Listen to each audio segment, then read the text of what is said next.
ফ্রান্সের ডিফেন্ডার স্পেনের Lamine ইয়ামালকে foul করার কারণে স্পেন একটা পেনাল্টি পেয়ে গেল। এখন অনেকে বলতেছে এটা কি আসলে ফাউল হয়েছে নাকি আগে লামিন ইয়ামালের হ্যান্ডবল হয়েছে। তো যারা এই কথা ভাবতেছেন তাদের জন্য এই ভিডিওটা। আপনাকে আগে বুঝতে হবে হ্যান্ড কখন হয়। হ্যান্ড তখনই হয় যখন একটি প্লেয়ার হাত দিয়ে বল খেলার চেষ্টা করে, কিন্তু বল দিয়ে যদি হাতে লাগে সেক্ষেত্রে কিন্তু হ্যান্ড হবে না। অর্থাৎ যখন একটা প্লেয়ার আপনার হাত দিয়ে বল খেলার চেষ্টা করবে।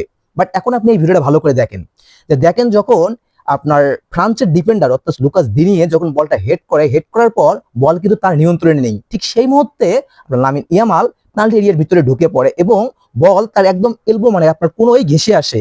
তখন তার হাতের অবস্থা কিন্তু একদম স্বাভাবিক ছিল। অর্থাৎ যদিও তার হাতে লেগেছে, এটা কিন্তু অনিচ্ছাকৃত হাতে লেগেছে, যেটাকে আমরা আনইনটেনশনাল বলতে পারি। বাট পেনাল্টি দিল যে কারণে রেফারি ফাউল দিল, এই ফাউলের দিকে আপনি লক্ষ্য করেন যে বল যখন তার নিয়ন্ত্রণের বাইরে, সে ঘুরে যখন কিক করলো, অর্থাৎ বল সে কোথায় আছে নিজেও জানে না, কিন্তু কিক করলো, কিকটা কোথায় করলো, ইয়ামালের থাইয়ে গিয়ে। সো যেটাকে আমরা hard part to soft part বলতে পারি। সো যেটা ফুটবলের ভাষায় একদম ডেঞ্জার প্লে, বিপজ্জনক খেলা এটা। সো এইখানে এইভাবে এই খেলাটা খেললে একটা প্লেয়ারের ক্ষতি হতে পারে। তো যে কারণে রেফারি মনে করেছিল যে এটা একদম ডেঞ্জার প্লে হয়েছে, এখন রেফারি এখানে পেনাল্টি দিয়েছে, যেহেতু পেনাল্টি বক্সের ভিতরে ফাউলটা হয়েছে। সো আমি মনে করি যে এখানে রেফারির ডিসিশন 100% সঠিক ছিল। তো আপনার ধারণা অবশ্যই কমেন্টে জানিয়ে যাবেন।